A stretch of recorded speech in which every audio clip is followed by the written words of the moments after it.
Peace, family. My name is Vicki Dillard for African Diaspora News Channel. Thank you so much for tuning in. Be sure to give the video a big thumbs up, and share the broadcast. That way others will know that we are here and it will generate notifications, hopefully. Thank you so much, family.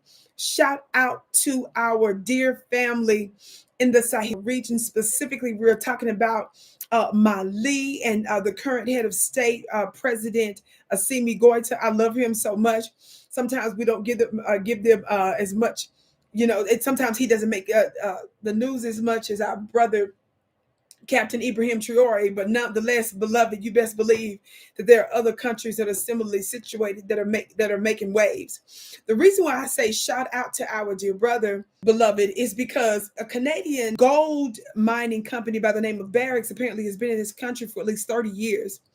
And I saw some news about the fact that they were talking about one of his spokespersons, a memo from them stated, well, we've given $1 billion to the economy a year or so ago or something like that. They've contributed that much in taxes. Well, I was listening to other reports from some of the locals there, and they were saying that they have state regulations and that mining company, the gold mining company, must comply with the new state rules and regulations. And of course, some of you all, those of us that have been keeping up with geopolitics, we know that I believe, if I haven't mistaken, that Mali is said to now wanting to control at least 30% of what's happening in these mines and these foreign companies. I want you to watch this very, very brief clip. Several high-profile Western companies have had their employees arrested and are being forced to comply with new mining code that requires Mali to control at least 35% of their profits. Barrick is a major Canadian-based mining company that has worked in Mali for nearly 30 years. Its CEO is Mark Bristow, seen here handing $10,000 checks to a local charity on national TV last year.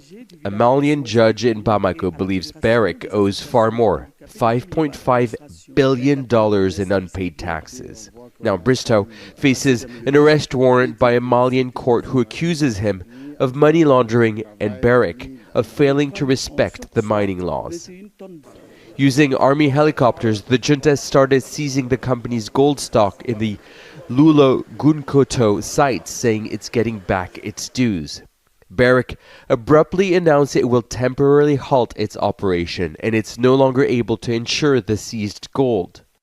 In a statement in December 2024, Barrick said, in 2023 alone, Barrick contributed over $1 billion to the economy. Okay, family. Now, did you see Barrick's owner over there showing a picture of him sometime back giving $10,000 to a charity organization? And according to the report we just heard, one of the Malayan judges believes that they owe at least $5.5 billion in taxes. So that little raggedy $10,000 to a local charity organization is nothing, beloved.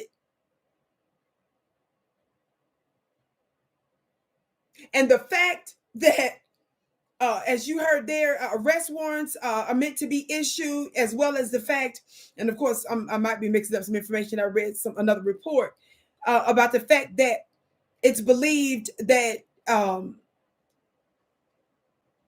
the Barrick's gold mining company had to abruptly shut down because they can no longer basically insure some of its gold. And I believe some of maybe the weight of what the country, rather Mali, sees at least 3 metric tons, I believe, of gold since then. So it's about 200 and something odd plus million at least in another report that I read. So, beloved, nobody's playing with y'all.